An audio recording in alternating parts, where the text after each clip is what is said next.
comenzar. Buenas noches. Buenas noches. Bienvenidos a este espacio de la Biblioteca Mark Twain.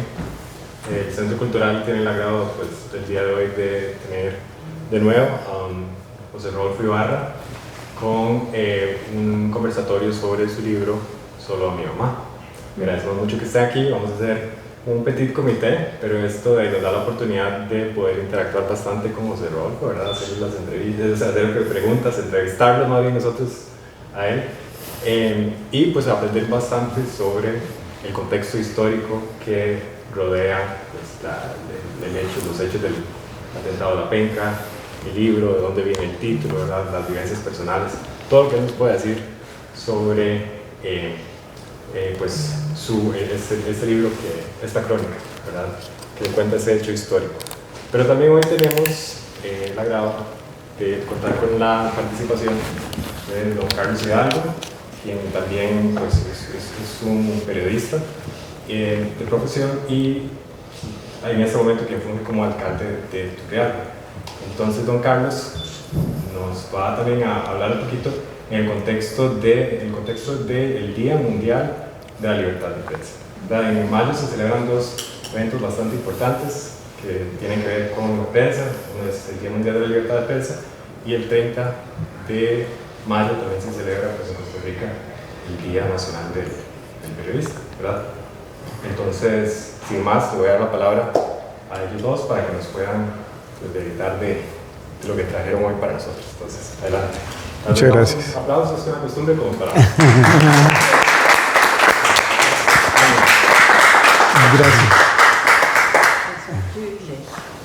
Gracias.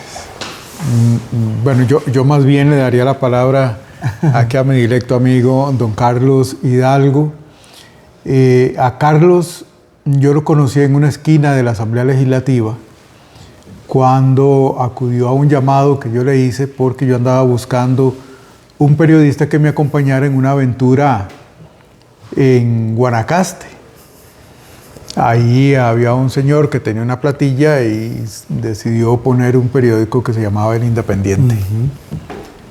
Entonces, Carlos acudió a mi llamado y yo me lo encuentro ahí en una esquina de la asamblea y le digo, Carlos, tengo esta oportunidad, no sé bien a qué voy, no conozco bien la zona, el señor es nuevo para mí, pero está este proyecto tipo locura y bueno, y Carlos venía saliendo de la universidad y decidió acompañarme y a partir de ahí se ha forjado una gran amistad y hoy para mí es un honor pues presentarles no solo al periodista, no solo al abogado, no solo al profesor universitario, no solo al alcalde de Turrialba, sino a mi gran amigo y hermano don Carlos Hidalgo, y a quien le pedí también que me acompañara hoy para hablar un poquito de libertad de prensa en este día. No, muchas gracias, está bien, José. Buenas noches, para mí es un honor estar hoy acá.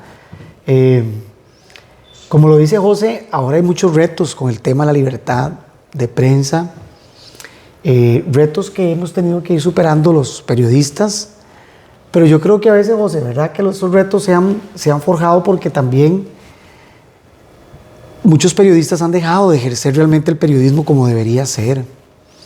Un periodismo responsable, ¿verdad? Un periodismo objetivo, comprometido, investigador. Ahora todo es tan superficial, la tecnología, y eso ha llevado a que muchos periodistas pues, se hayan separado de su formación y se hayan hecho realmente facilitadores de información, ¿verdad? Simplemente lo que llega, publican y han dejado la lectura, la investigación, la objetividad.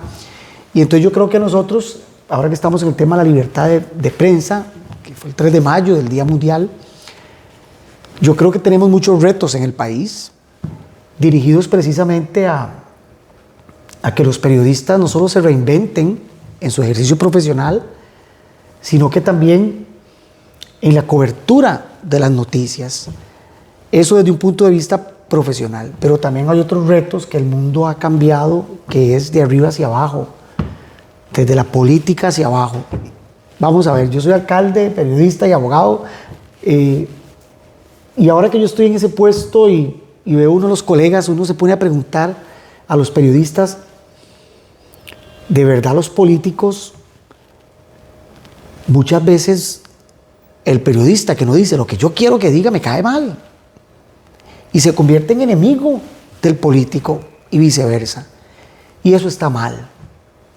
Eso está mal porque los que estamos expuestos a la opinión pública tenemos que, popularmente hablando, aguantar las críticas de aquello que no esté bien. Y el hecho de que en ocasiones los políticos pretendamos que los periodistas publiquen lo que yo quiero, entramos ya en una especie de censura que a nivel internacional los instrumentos lo prohíben. En Costa Rica la Constitución Política 29, 28 lo prohíben, la censura previa o la censura a lo que los periodistas queremos publicar. Entonces, ahora que estoy en la otra posición, que es la parte de la política, uno entiende el papel del político que quiere que publique lo que uno desea que se diga. Pero pasar esa raya, José, es sumamente peligroso porque el perdedor es la democracia. En el momento en que un periodista se recuesta a un interés económico, por ejemplo, con respecto a un político, y obvia lo que está mal para informar solamente lo que el político me dice, el que pierde es el pueblo, es la democracia. Y entonces, los retos de hoy en día son aún mayúsculos comparados con hace muchos años. Yo terminé de estudiar ahí por el del 2004, 2003, y era diferente, ¿verdad? Era diferente. Ahora lo que José nos va a hablar, lo que vivieron antes los periodistas, que hasta la vida se arriesgaban haciendo coberturas responsables, objetivas, y que no importaba lo que fuera, pero había que informar al pueblo que estaba sucediendo. Yo creo que el reto que tenemos es saber informarnos, buscar la diversidad de medios de comunicación para poder tener criterios diferentes y poder nosotros como ciudadanos crearnos una opinión con respecto a lo que está pasando, por ejemplo, en el país o en el mundo. Porque lamentablemente los medios de comunicación también tienen intereses. Y entonces sus periodistas también van a informar la línea editorial del medio de comunicación. Entonces la única forma de estar informados y eventualmente buscar una objetividad informativa es buscando la diversidad de medios, contrastando, investigando, leyendo, para que al final, hablando de esta libertad de prensa, la libertad de prensa no se vea coartada, sino que más bien nosotros, que somos al fin los receptores de la información, podamos forjarnos nuestra opinión a partir de la investigación, de la lectura, de la comparación entre medios de comunicación. Y no solamente con lo que las mayorías, digamos, pretenden que uno piense, sin ir más allá de lo que realmente está sucediendo. Yo un día le decía a los estudiantes de José en la U, recuerdo cuando venían las elecciones de Carlos Alvarado y Fabricio. Y recuerdo que cayeron, la segunda ronda cayó en Semana Santa. Y entonces empezaron a decir uno de estos dos movimientos políticos que el Tribunal Supremo de Elecciones había puesto las elecciones ese día para que la gente no fuera a votar y que favorecieran a uno u otro los candidatos. Y entonces yo le decía a los estudiantes, ¿y ustedes qué opinan de eso? Claro, profe, estoy seguro que el Tribunal Supremo de Elecciones hizo eso para que no voten, no vayamos a votar y que gane el candidato que promovía esa línea. Y fíjense que eso está establecido en la Constitución política. Así caiga Domingo de Ramos, Domingo de Resurrección, lo que caiga, ese es el día que se hace la segunda ronda. Y entonces esa desinformación que a veces se genera desde los grupos políticos y de algunos medios con intereses, lleva a las masas que no estudian, que no leen, a opinar en masa.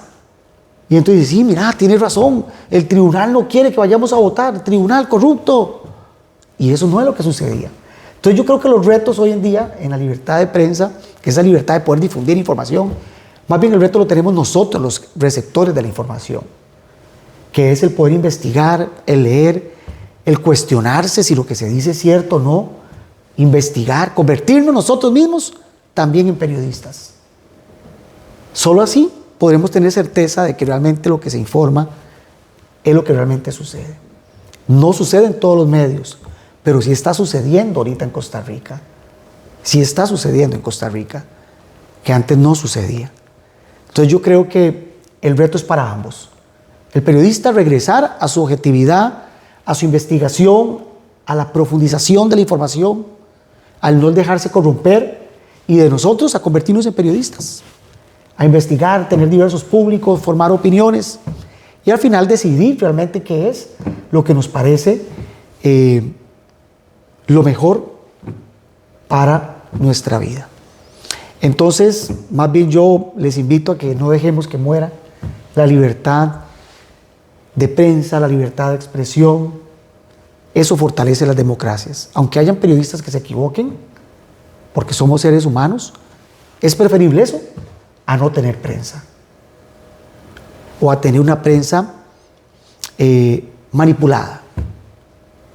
Porque al final las masas, el pueblo, va a tomar decisiones manipuladas, que no se ajustan a la realidad. Entonces, yo le agradezco a José que me haya permitido hoy y a la institución compartir con ustedes un ratito este tema e invitarlos a seguir adelante. Lo que decía José es cierto, yo lo conocí hace muchos años y agradecido por la oportunidad. Después de esa experiencia en Guanacaste, fueron como 6 años y realmente fue una experiencia, un aprendizaje. Era un muchacho como de 19, 20 años, ¿verdad? Entonces la experiencia fue muy enriquecedora y nos permitió crecer a nivel profesional hasta poder pues irnos preparando, y dichosamente Dios y el pueblo me dio la oportunidad de ser alcalde de Turrialba con el mismo compromiso de hace casi 20 años, que es trabajar para servir, y yo creo que es la visión a la que tenemos que aspirar todos, desde la prensa, desde la política, desde cualquier ámbito familiar, comunal, el servir y servir bien. Al final, estos espacios nos permiten crecer profesionalmente, académicamente, culturalmente, pero es en la calle, en la vida, en el día a día, donde todo esto que aprendemos es lo que hay que poner en práctica al servicio de los demás. Entonces, más bien que el maestro José pues, nos deleite con todo lo que vivió y con su obra. Muchas gracias. Muchas gracias a usted, Carlos. Con mucho gusto. La famosa frase: puedo no estar de acuerdo con lo que dices, pero defenderé hasta la muerte tu derecho a decirlo. Así es, así es. Y esto nos lleva a lo que ocurrió, ¿verdad?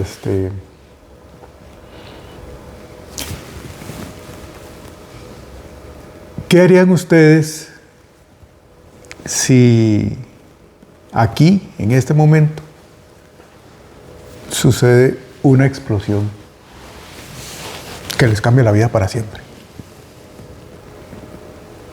Porque así como están ustedes de confiados, estábamos nosotros aquel 30 de mayo de 1984. Ya hoy puedo decir más detalles del libro que en la primera vez no decíamos porque tenían que leerlo. Entonces vamos a avanzar en algunos capítulos. La geopolítica del momento.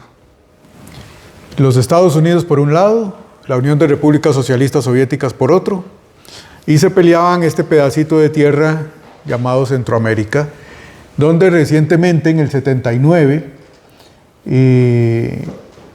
Anastasio Somoza había sido derrocado por el Frente Sandinista de Liberación Nacional, el FSLN, jefiado por 9 comandantes, entre ellos el actual presidente Daniel Ortega. Y de esos comandantes, para 1984 ya se había desligado, por lo menos uno de ellos y otros con el paso del tiempo, de la jefatura de esta revolución sandinista. Estando precisamente en el poder Daniel Ortega,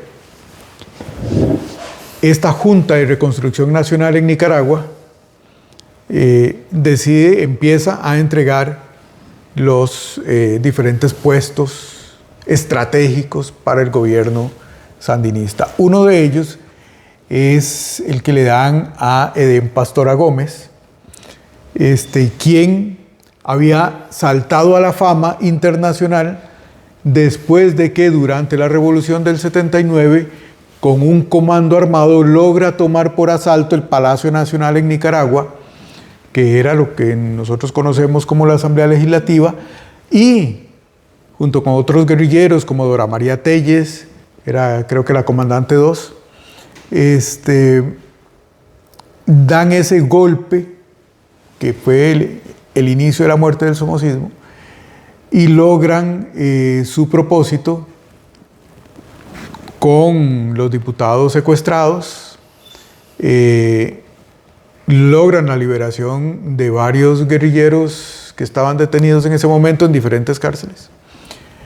Y el líder de esa toma por asalto es Edén Pastora Gómez. En su jerga se había puesto Comandante Cero. Y a partir de ahí se conoce el Comandante Cero.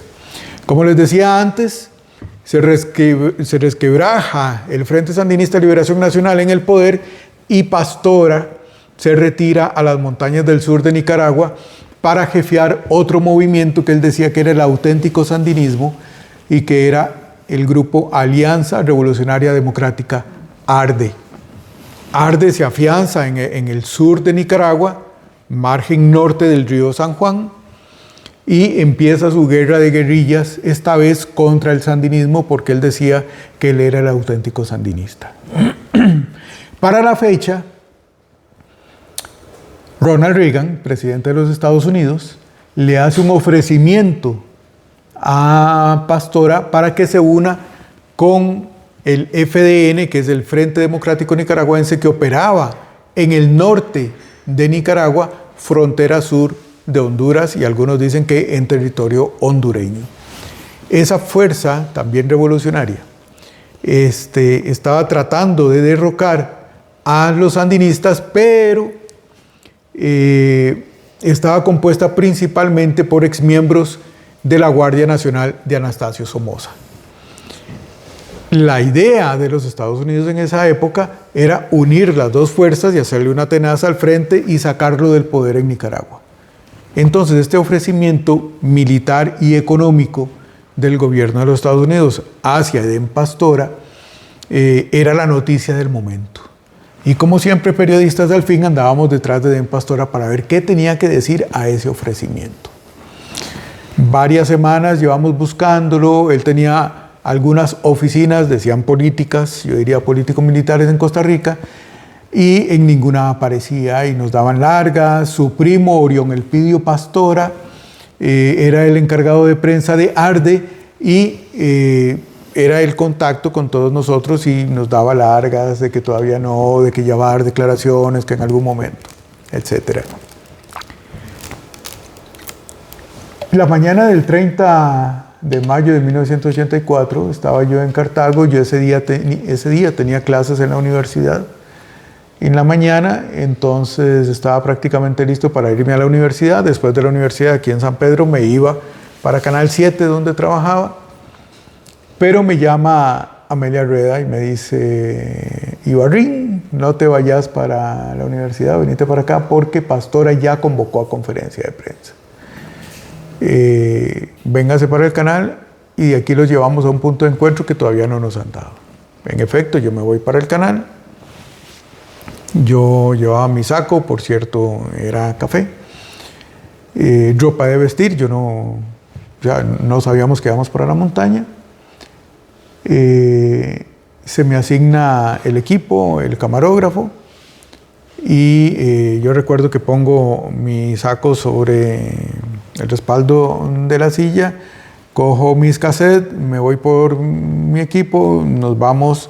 El punto de encuentro era el Hotel Irazú, que está donde actualmente está, y ahí llegamos. a mi llegada veo algunos colegas nacionales que ya estaban en el lugar, y hay varios funcionarios de la prensa internacional recostados en la pared.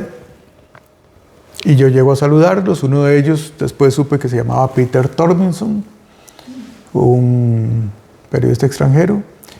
Y a su lado, yo le extiendo la mano. Estaba un señor con una gorra, barba. Uno pichón de periodista decía, ¿qué cargan los periodistas internacionales? Son los de las grandes cadenas. Y uno hasta que babeaba, ¿verdad? ¿Cuándo llegaré yo a ser periodista internacional? Y yo había entrado en septiembre, octubre del 83 a Canal 7, y esto estoy hablando de mayo del 84, o sea, tenía unos meses, estaba en pañales en la televisión.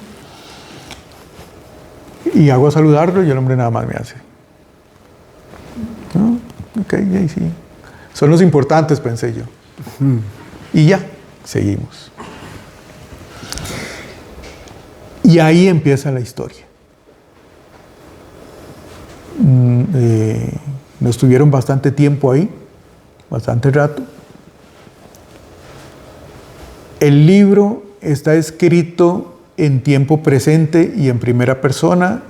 Ustedes no van a ver ahí que yo diga, y me acuerdo que en ese momento yo estaba pensando que... No. Está escrito diciendo, este señor me habla así. Pienso tal cosa, huelo tal cosa, siento tal otra. No, yo me acuerdo que no. Y está escrito cronológicamente de tal forma que no sé por qué yo tengo muy presentes ciertas horas, ciertos tiempos.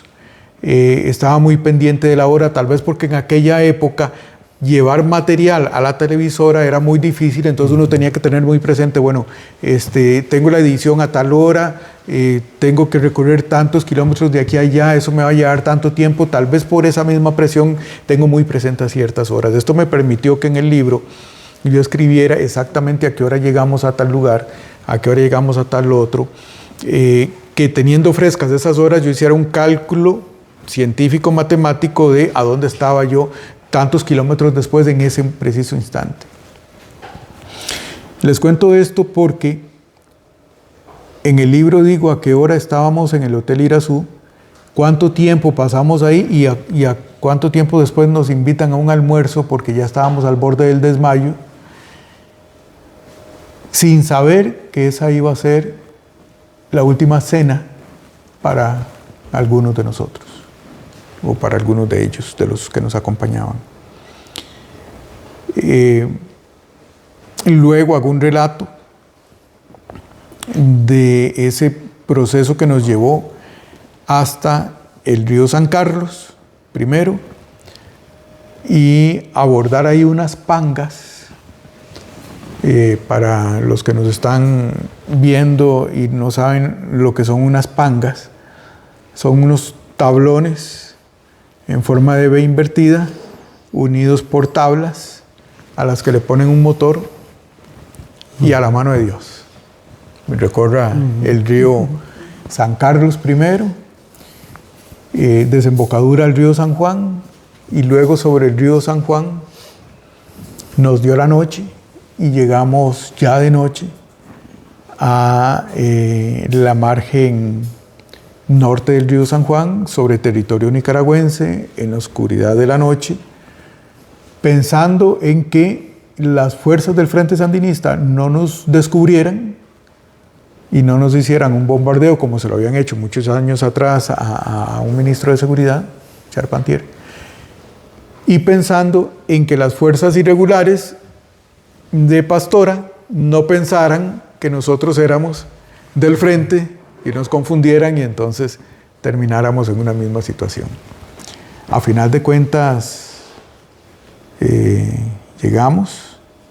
En el camino los dos botes habían colisionado, las dos pangas en que nos dividieron a la prensa, y mi equipo se había mojado. Mi camarógrafo iba en una panga y yo iba en la otra. Ahí en el camino colisionan las dos pangas, entra agua al bote del camarógrafo y el equipo de Canal 7 se moja y se daña irreparablemente. Entonces el pensamiento cuando llegamos fue, somos de televisión y ahora ¿qué? ¿Qué grabamos? ¿Con qué grabamos? La idea un poco era que lo dejáramos para el día siguiente y mi camarógrafo me dice, me voy a ir allá al fondo, había como una especie de cuarto, y me voy a llevar las lámparas que no eran como ahora, que son los LED blancas, suavecitas, frías, sino que eran lámparas de 1000 watts, incandescentes, calientes, y con ese mismo calor pretendía Arturo secar el equipo. Pero si les cuento los detalles no van a leer el libro, ahí se las dejo. Minutos después de que Arturo me dijera eso, vino la explosión.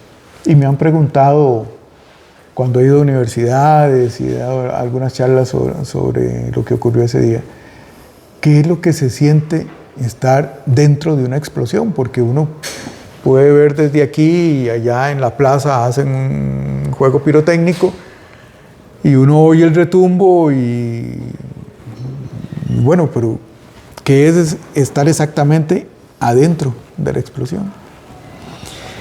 Yo les voy a decir que cuando estaba escuchando a Pastorando las declaraciones y viene el preciso segundo de la explosión, lo que se siente exactamente está, creo que en las últimas palabras, en las últimas páginas del libro, así que ahí lo pueden saber qué es exactamente lo que se siente. Y a todo lo largo del libro hay dos misterios. Uno, de una situación que vivo en la camilla del hospital de San Carlos, donde nos tuvieron después de todo el atentado, por una persona que me llega a visitar, que al día de hoy no tengo ni la más remota idea de quién es, y de que la información que me brindó en ese momento, si ustedes llegan a leerlo, van a decir, ¿y de dónde salió? Ese es uno de los grandes misterios que tiene el libro. Y el otro es, ¿por qué se llama Solo a mi mamá? Si mi mamá no tiene nada que ver en el asunto, no está referido a ella no ha leído el libro, no quiere leerlo, ni lo leerá. Actualmente tiene 94 años, pero no tiene nada que ver con el título del libro. Entonces ahí se los dejo para que ustedes resuelvan ese gran misterio. Al final hay algunas fotografías, dos de ellas que no se habían publicado antes. Una es pues la que está en la portada, adentro la van a ver con más detalle, que es precisamente cuando hacen un transbordo de un camión ganadero en el que nos llevaban a los heridos a una ambulancia. Me pasan a la ambulancia y ahí es donde se hace la fotografía mía. Otra es de la ropa que yo llevaba en ese momento, que tampoco los medios de comunicación no han publicado nunca, y bueno, ahí anda también. Y algunas fotitos adicionales que hemos agregado. Está el listado de todas las personas que fuimos, porque fui muy metódico en eso.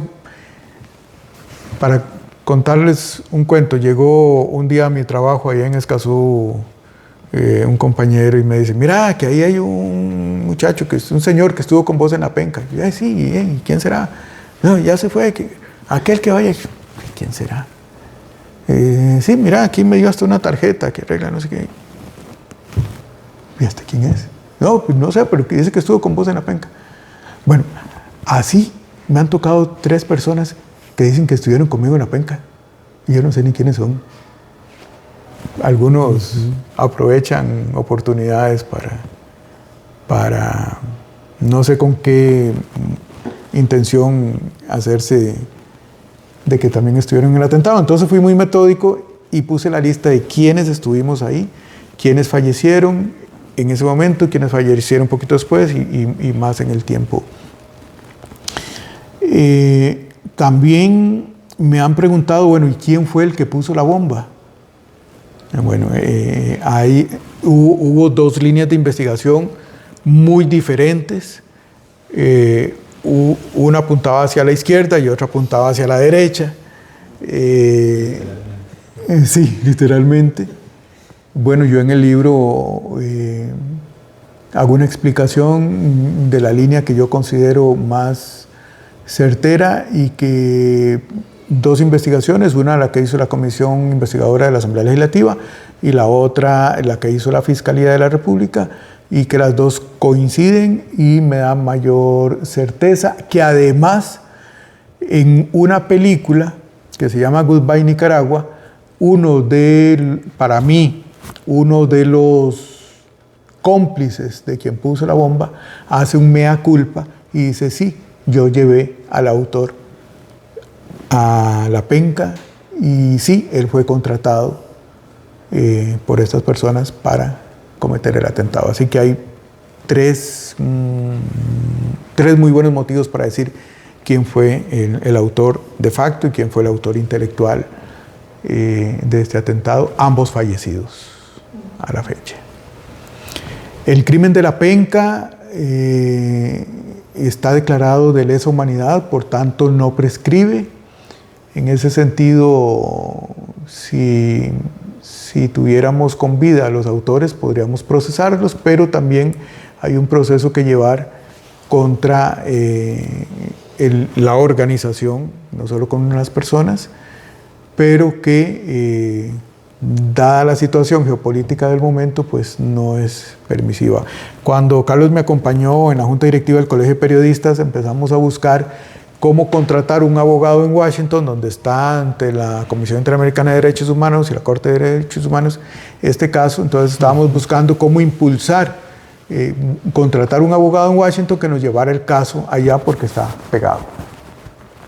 Bueno, pues resultaba ser que como los abogados allá en Washington cobran por hora, empezamos a hacer los cálculos de cuánto nos llevaría y que el Colegio de Periodistas lo pagara. Y a la conclusión que llegamos es de que había que cerrar el Colegio de Periodistas para utilizar todos los recursos del colegio, todos, para poder pagarle unas cuantas horas al abogado a ver hasta dónde llegaba el asunto. O sea, todas las víctimas del atentado de la penca en estos momentos estamos en una situación de impunidad, donde ninguna persona ha pasado un solo día en prisión, ninguna persona ha sido ni siquiera acusada y ninguno de nosotros ha recibido un solo céntimo, ni un solo centavo de dólar, ni un penny como indemnización. Ni nosotros, ni los familiares de los que ya no están. Así las cosas, la penca hoy, 41 años después, sigue siendo un crimen impune, con muertos y heridos, y no tenemos visos de que vaya a haber ni siquiera una indemnización o alguna situación que en alguna medida vaya a reparar el daño que se nos hizo a nosotros como personas, que se le hizo a la profesión del periodista y que se le hizo a la democracia costarricense, porque ahí sí se afecta la libertad de prensa y la libertad de expresión. Hemos adjuntado algunas imágenes que hemos retrotraído de reportajes que hicieron varias personas. En este caso en particular, me parece que este era el de la Universidad de Costa Rica, donde se recopila un poquito la información de entonces. Dos de los trabajadores de Canal 6, no era Repretel en ese entonces, era Telecentro Canal 6, sus trabajadores son dos de los muertos, entonces ahí se hace un poco de énfasis en ello y se hace una recapitulación de los hechos. No hay a la fecha como un documental o un reportaje que narre lo que nosotros vivimos en persona, ¿verdad? Que digan qué sentía, por ejemplo, Gilberto López, de la Agencia Francesa de Noticias, en ese momento, o de Nelson Murillo, uno de los dos más afectados en este atentado. o Roberto Cruz, que perdió una pierna, perdió un ojo, y además tuvo muchas afectaciones, que él, como lo dijo al final de sus días en una cama de hospital, dice, al final siempre la penca me llevó. Bueno, como no hay un documental de eso, yo tuve la tarea de documentarlo de alguna forma. Como yo no soy el dueño de Netflix, lo tengo que hacer en un libro. Y ahí es donde hago esta narración de los hechos. Lo empecé a escribir en el 2012, cuando Carlos me acompañaba en la Junta Directiva del Colegio de Periodistas. Porque estando en una actividad de conmemoración, un 30 de mayo, digo yo, mira, a esta hora, hace tantos años, yo estaba allá y se me ocurrió agarrar mi red de Twitter y decir, hoy hace tantos años, a esta misma hora, yo iba a bordo de una panga en la noche hacia la penca. 140 caracteres. Era lo que nos permitía Twitter en ese momento. No existían hilos en Twitter. Y después pongo, a esta hora, hace tantos años, me bajo de la panga para caminar sobre territorio nicaragüense. Y así, y la gente empezó a comentar y ya no me dejaban ni siquiera terminar la actividad en la que estaba, y yo escribiendo, y bueno. Alguien al final de la noche me puso un tweet y me dijo, vos deberías de escribir un libro de esto. Y yo, pues tal vez hay material. Y ya. Al tiempo me volvieron a poner, ¿y ya hiciste el libro? Y yo, no. En el 2013, donde todavía teníamos la Junta Directiva del Colegio, hago el mismo ejercicio. Y hay gente que dice, no me puedo despegarme, ¿cuándo vas a terminar? Y pasé recto la noche hasta el día siguiente escribiendo lo que estaba pasando. Y me vuelven a decir, hacerlo en un libro, no sé qué. Y lo dejé. Pasó el tiempo, pasaron años, 10 años, y un poquito menos, y yo lo había agarrado y lo había empezado con base en esos tweets que había hecho, y empecé como a alimentarlo más, ponerle un poquito más de detalle de lo que me acordaba, hacer los cálculos estos que les cuento de tiempos, y tenía más o menos un esqueleto del libro. Pero, como uno es así, ahí se fue quedando, y se fue quedando, y se fue quedando. Un día cambié la computadora y se fue el libro allá, y tuve que recuperar los archivos a como pude, y ya se recuperaron. Y ahí quedó. Pero resulta que en el 2022, Dios me hace un llamado y me dice, venga para acá, primer infarto. Y cuando estaba yo en la cama, después de los procesos de cateterismo, decía yo creo que tengo que terminar el libro. No, si salgo de esta, voy a terminarlo. Y salí en el 2022, y allá como pude, entre incapacidades y volver al trabajo, empecé a agarrar el borrador que tenía y empecé a darle un poquito más de forma, sacar bien los cálculos, los tiempos, quitar por allá, quitar por acá. Había unas partes bastante duras, entonces lo tuve que alivianar un poco. Y ahí fui. Ya que no adivinan, no lo publiqué, lo dejé. Entre el trabajo y las cosas, ya no tengo mucho que hacer. A un día de estos lo saco. Ya que no adivinan qué hizo Dios. No. Papito, venga para acá, yo le di una instrucción a usted. Segundo infarto. Entonces, patrón, ya entendí. Salimos al final del 23 de la situación médica, y ahora sí, póngase a tratar de terminarlo, a buscar. Lo presenté a una editorial que se llama Barker Books en Las Vegas, Nevada. Me lo aceptaron, pero me dijeron, vale tanto. Y bueno, póngase a buscar 5. Y en noviembre del 2024 lo publicamos, lo sacamos a la luz y a partir de ahí lo pusimos en Amazon, KDP, lo trajimos al país, Librería Internacional me compró algunos ejemplares, el Centro Cultural me compró otros, después empezamos a distribuir personalmente y a hoy andamos por los 500 ejemplares vendidos y vamos, si Dios quiere, a participar en la Feria Internacional del Libro ahora en julio en el Centro de Convenciones con ayuda del Colegio de Periodistas y de la Cámara Costarricense del Libro y por aquí vamos. A hoy pues nos va bien. No es un libro en el que se haga dinero, porque yo lo estoy vendiendo al costo. Más bien, cada vez que vendo un libro pierdo 500 pesos. Pero no importa, ahí vamos, porque lo importante es el mensaje. Y bueno, ahí estamos. La portada la hizo mi hija, que es diseñadora gráfica. Ella vive en Corea, le mandé toda la información allá. Y con el ruego especial de que no publicara nada ni se lo diera a nadie, incluida mi esposa y mis otros hijos. Y ella guardó el secreto hasta que se publicó y ella me hizo la portada que la enviamos a Las Vegas y en Las Vegas pues nos dieron el visto bueno y así fue como se logró esa portada, que tiene en la parte de arriba la choza donde sucedieron los hechos, luego vienen los titulares de La Nación de esa época al día siguiente y después viene la foto mía y así fue como se logró esto. Eso era lo que les quería contar para no aburrirlos más.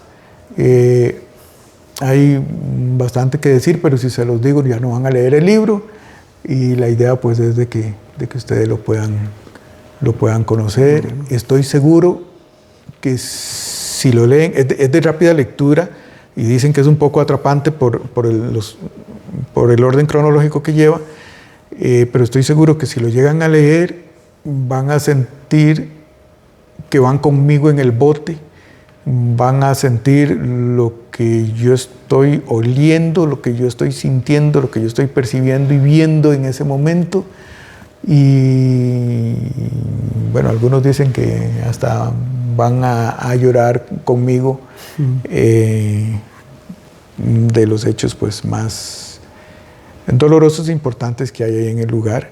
Y al final van a entender por qué el libro se llama Solo a mi mamá y que, les repito, no tiene nada que ver con mi mamá. Esa es mi historia. Muchas gracias por acompañarme y a los que están allá viéndonos también y a Carlos por con mucho gusto. Su presencia que me honra. Igualmente, José, gracias. Muy amables. Muchas gracias. Muchas gracias.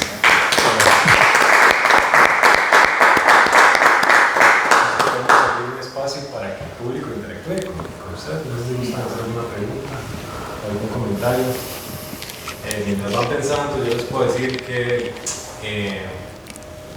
segundo completamente todo lo que sé con respecto a lo que siente el lector, ya que lo pude leer y con detalle. Es fácil visualizar dónde está usted, qué está pasando, ¿verdad? Todas esas imágenes, como por ejemplo cuando van en La Panga y usted lo dice como 2 veces nada más, pero queda muy claro, el olor del río. En una es como olor a agua sucia, algo así. Y en cierta forma es como hasta un presagio, ¿verdad?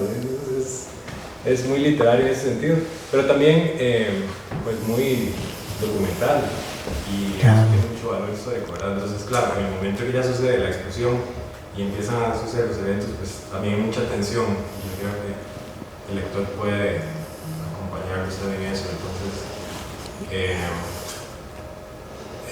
que dicha que lo publicó, porque tiene un valor histórico y yo también siento que tiene bastante valor literario. O sea, esos son 2 tipos de valores. O sea, tenemos un pedazo histórico de Costa Rica y, bueno, de la región, ¿verdad? En realidad, plasmada ya para la posteridad y a la vez es una historia pues conmovedora y que tiene sus momentos muy fuertes de humanidad. Entonces, por ese lado, lo felicito por haber terminado el libro, por ya poder dejar esto en la literatura costarricense y a la vez por la vulnerabilidad que toma revisitar esos momentos, ¿verdad?, de duros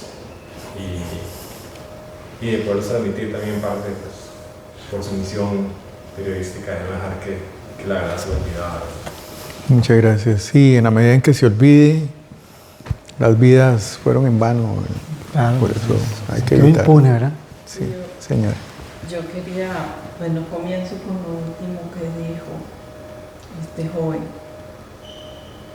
Es admirable que después de vivir hechos tan, usando palabras modernas de ahora, tan traumáticos, es una palabra que no alcanza la dimensión, ¿verdad?, de lo vivido, pero haber vivido hechos crueles, sangrientos, inesperados, todo junto, ¿verdad?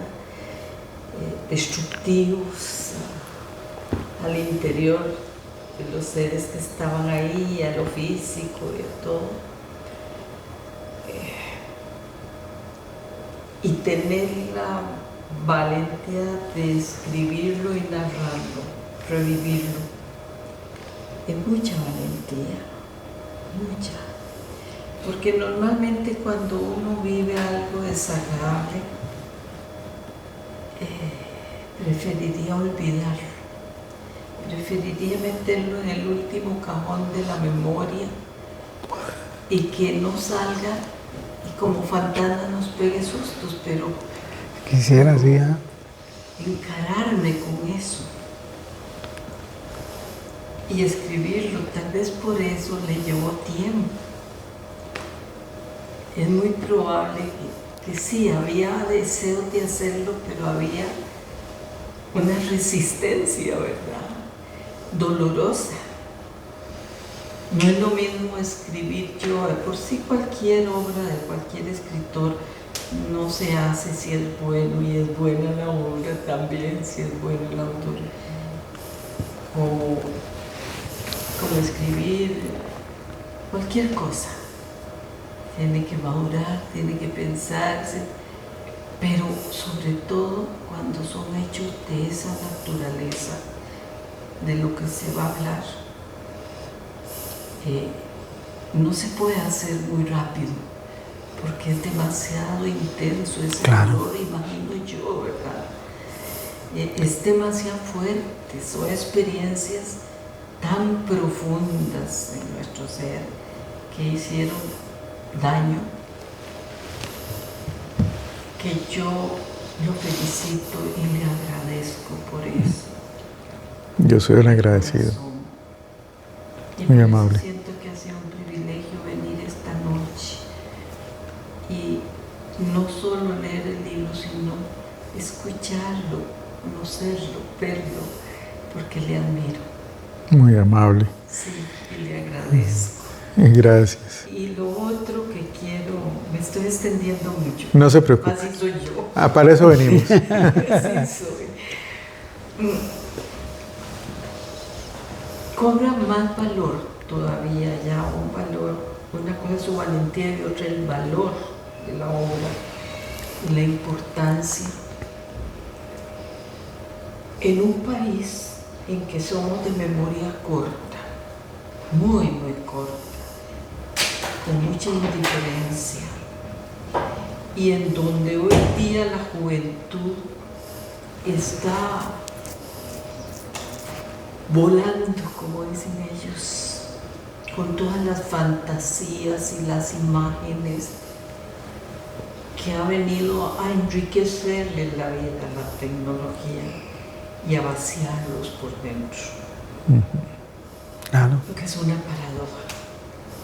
Nunca ha habido más forma de comunicarnos y de informarnos y de todo, y al mismo tiempo nunca ha estado el ser humano más vacío, más desorientado y dudando de todo. Incertidumbre, todo. Lo que usted dice no tiene que ver solo con el periodismo, tiene que ver con todo. Claro. Pero esto es muy terrible cuando hablamos de periodismo. Claro. el poder económico se fue adueñando de todo, hasta de los corazones y las mentes cada vez más. Esto no es nuevo, en la historia uno lo lee y sabe que siempre eso fue así, pero en una menor escala. Claro. O menos poderoso la influencia. Así es. Y aquí a cualquier joven, y por joven digo yo de 30, 40, le preguntamos, ¿qué sabe usted de la penca? Para poner un ejemplo. ¿Eso qué es? No sabe nada. Y qué terrible es cuando ignoramos todo lo que han vivido, sufrido, logrado, construido o destruido Sí. quienes nos han antecedido, para poder entendernos, conocernos, comprendernos más como individuos, como sociedad, como país, como nación, como realidad. Porque somos un continuo, ¿verdad? Como se dice. Sí, nosotros no somos algo así que de pronto surgió, solo porque la tecnología hizo como una revolución, ¿verdad? No, todo existió también antes. Claro. Y algo muy curioso, ahora con el apagón en España ya salieron escribiendo que de pronto todo el mundo valorando lo de antes, ¿verdad? Pero es eso, ignoramos, no estamos así como embebidos y enamorados de todo lo moderno, de la tecnología, y ni siquiera de un presente, porque ¿cuánto dura el presente en la mente de alguien hoy día? Si es sustituido, como se sustituye todo, en segundos, horas, minutos, ni siquiera años. Pero usted nos está dando no solo todo su dolor, su tragedia y la de muchos, sino una realidad, un pedazo de historia, que no es solo historia de Costa Rica, no es solo esta nación, es muchísimo más, porque la historia tampoco es una islita, ¿verdad? Y nos la da y nos la entrega como quien lo da todo. Muchísimas gracias. Yo soy de la gracia. ¿Cuál es su Y nombre? lo voy a leer, mi nombre es Yolanda Quesada, y lo voy a leer. Ay, mira, Qué bueno. y no os digo paja. Muchas gracias. No, gracias a Y usted. gracias por sus Carlos también, por sus reflexiones, comentarios. Con mucho gusto. Realidades terribles, y sí, tenemos una gran responsabilidad que rehuimos Claro. como ciudadanos, como sociedad, en eso y en todo. Así es. Muchas gracias. Viera que usted lo mencionaba y a mí se me olvidaron dos detalles. Uno, que para poder escribir el libro, y por eso hay una gran franja de tiempo, y yo tenía que ponerme a recordar. Pero en el caso mío, recordar significaba revivir. Y sufrir. Entonces sí, había que traer eso y volver a pasar el trago amargo. Entonces usted tiene toda la razón. Exacto. Eso definitivamente fue complicado. El otro ya se me acaba de ir. Pero ese fue uno de los detalles por los cuales me llevó tanto tiempo. Porque yo decía, sí, para tal aniversario. Pero yo mismo tenía como ese miedo, ¿verdad? De sentarme. De hecho me pasaba, yo me sentaba a escribir y... bueno, mejor no. Necesitaba pausas. Sí. A veces más largas y a veces más cortas. Exacto. Así es. Muchas gracias. Buena reflexión. Vamos. Bueno, jefe, muy bien claro, y pues, al menos de mi parte, nosotros podríamos ser bien sus hijos. Somos muy jóvenes, pero en el aspecto de que sí me causa curiosidades. dos cosas. Se llegó a enterar la clase de explosivo o bomba que fue. Y la segunda, ¿qué opina del periodismo en ese tiempo a la actualidad? Porque al menos en lo personal, trabajo de universidad, colegio, y todo está muy fácil, porque nosotros aquí, listo. Puede buscar un libro y demás, o buscar hasta un video que simplemente le narre. Pero en ese tiempo, por lo que entiendo, hay que cargar con un cajón o un lápiz y papel. El método de estudio también de lo que es el periodismo hoy en día lo apoya, o cómo ve la diferencia. Mira, yo, bueno, creo que le voy a dejar esa partecilla a Carlos, pero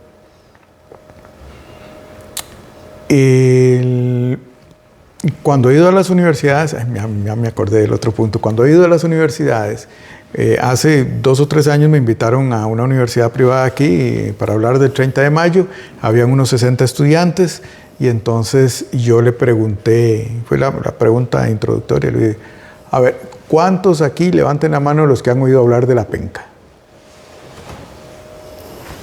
5 o 6 por ahí al fondo. Y había como 60. Ok. Cuando yo hablo de la penca, no me refiero a la canción, ¿verdad? Entonces ya como 3 bajaron la mano. Ok. Entonces, de los 3 que quedaron, han oído hablar del atentado de la penca. Ah, sí. ¿De qué se trató? Ah, no. Ya tanto detalle no. No me acuerdo. ¿Verdad? Estudiantes de periodismo. O sea, si los estudiantes de periodismo no saben qué es esto, con mucha mayor razón el resto de la población. No lo va a saber. ¿Verdad? Y ahí volvemos un poco a tu pregunta, ¿verdad? Mientras hagamos periodismo de WhatsApp, les digo yo, o periodismo de Facebook, o periodismo de Instagram, no estamos haciendo periodismo. No. ¿Qué Sí, decís?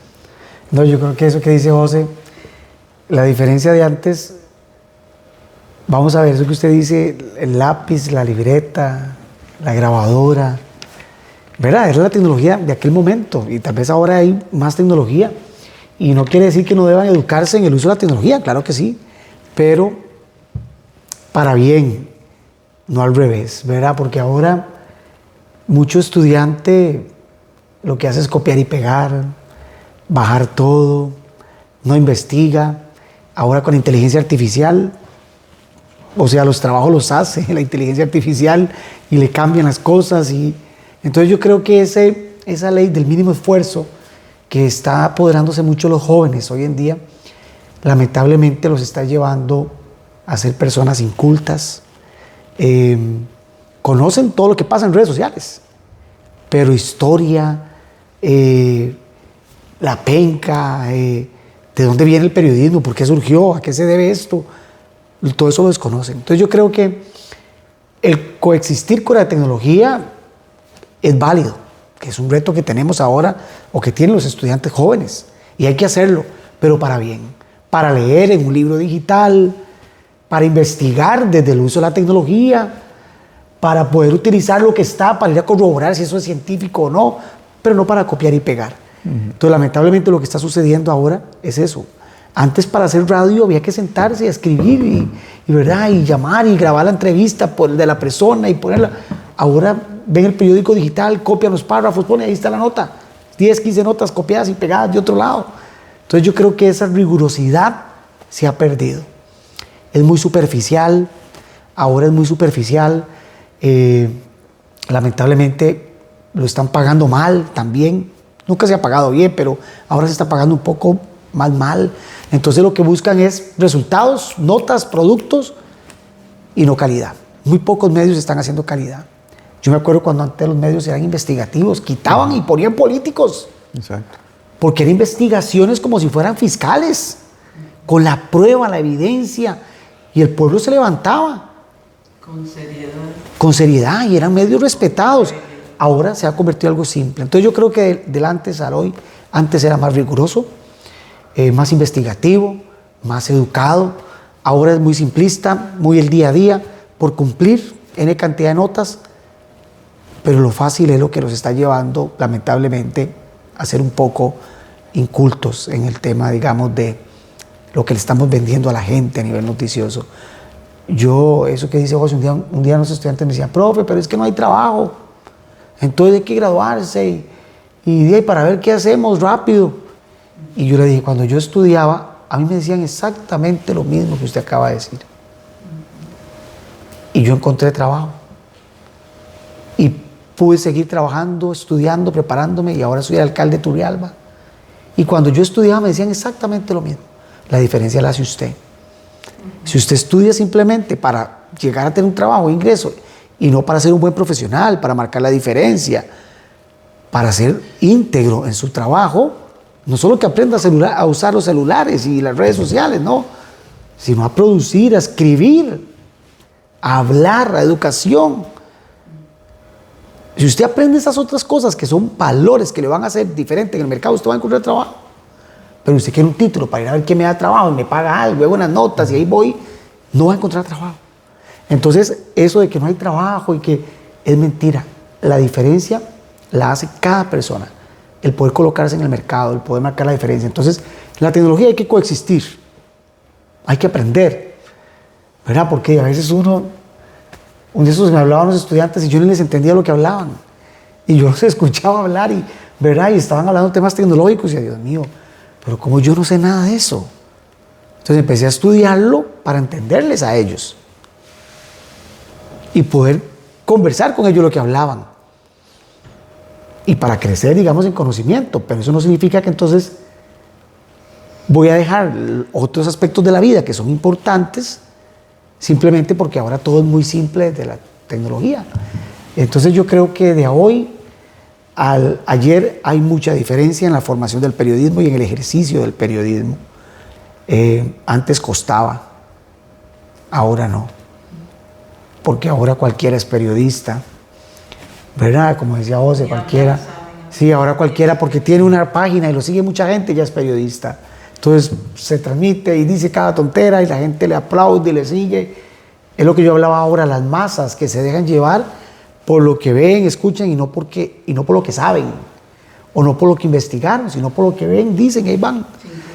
Entonces, sin criterio. Entonces yo creo que de ayer a hoy hay mucho cambio. Yo creo que las universidades tienen que ser más rigurosas en la formación. Ahora la educación es hasta virtual, presencial remoto le llaman, y está bien, o sea, pero el mecanismo de evaluación, ¿cuál es? Si no está mal. O sea, no importa estudiar presencial remoto de la casa, pero sí. Pero hacerlo bien. Claro, ¿verdad? Que uno ve que estudiantes que no encienden la cámara, que no están en clase, que después les hacen los exámenes, la inteligencia artificial. Entonces, no. Si no hay controles de supervisión de los resultados de las evaluaciones de los estudiantes en una presencialidad remota, no funciona. Pero si sí la hay, es una buena práctica. Entonces yo creo que los retos en estos temas ahorita, comparado al pasado a hoy, hay una gran diferencia. Sin embargo, el ser humano marca la diferencia en el mercado. Entonces, si la educación es mala, tengo que ir a estudiar a otro lado. Tengo que leer más. Tengo que investigar más. Y no quedarme con lo que vi en el aula. No, entonces usted va a ser un buen profesional. Si no, será el montón, ¿verdad? De los que títulos, pero no saben. Entonces, la diferencia es abismal. Sin embargo, cada profesional es quien marca su destino. Si quiere ser bueno, excelente, malo, mediocre, corrupto, no sé. Pero sí es diferente, claro, antes costaba más. Mucho más, y que yo soy un poquito más joven que José, pero a mí me costó muchísimo también. O sea, hacer los trabajos, yo me acuerdo, hacer trabajos en la computadora, y nada que los índices ahora se lo hacen a uno, las tablas y eso. No, había que poner espaciado, reloj, número tal, número. Ahora es mucho más fácil. Pero esa facilidad es para bien o para mal. Carlos, sí, lo que dice es maravilloso. Yo le aconsejaría, usen la tecnología, pero como una herramienta. Claro. Pero sin dejar de usar ni la mente, el Claro. cerebro, el pensamiento, Claro, el corazón, el sentimiento Claro. y la ética, así es. ¿verdad? Sin esas tres herramientas, la tecnología es nada. Nada. Y todos los días se ocupa más tecnología más moderna, ¿verdad, José? Así es. Todos los días avanza y avanza y avanza, entonces, Usarla, no que los use claro. como profesionales. Toda la razón, doña Yolanda. Me quedó una pregunta sin contestar, la del componente del Sí, explosivo. sí. En algún momento se llegó a enterar qué clase de explosivo era. Sí, sí, sí, sí.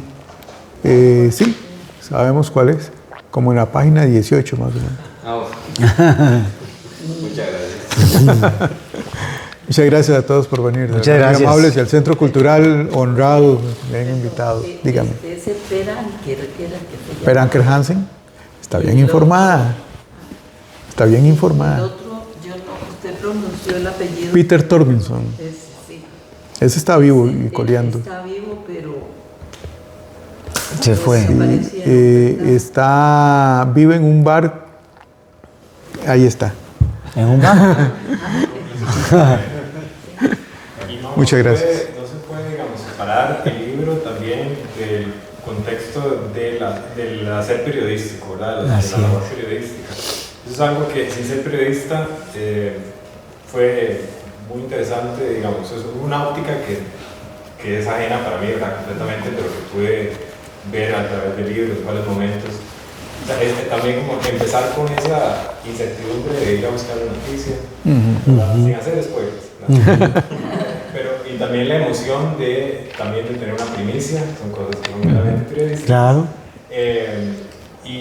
Pero en el momento, ya sea la tragedia, ese conflicto entre qué se documenta, qué no se documenta, qué se experimenta nada más como humano, cuáles son momentos para cooperación, cuáles son momentos para dejarlo todo de lado y ser el periodista en ese momento, ¿verdad? Eso es muy interesante también, está en Claro. todo el libro.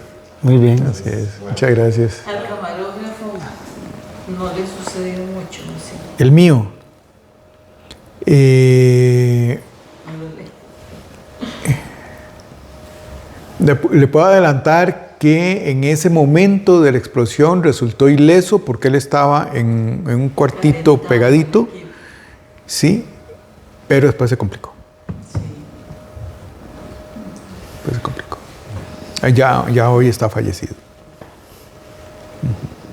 Muchas gracias. Bueno, entonces, para concluir, agradecerles a ustedes por haber venido, por su participación activa, también a don Rodolfo por ser un amigo del Centro Cultural, ¿verdad? Y en realidad por haber visitado un par de veces y seguir contando la historia, ojalá podamos seguir. Todas las que sean, aquí venimos. Para la próxima cita, podemos hablar un poco también del proceso en inglés. Eso es más una pregunta mía, ¿verdad? Como, ¿se acuerda que le había dicho? Cierto.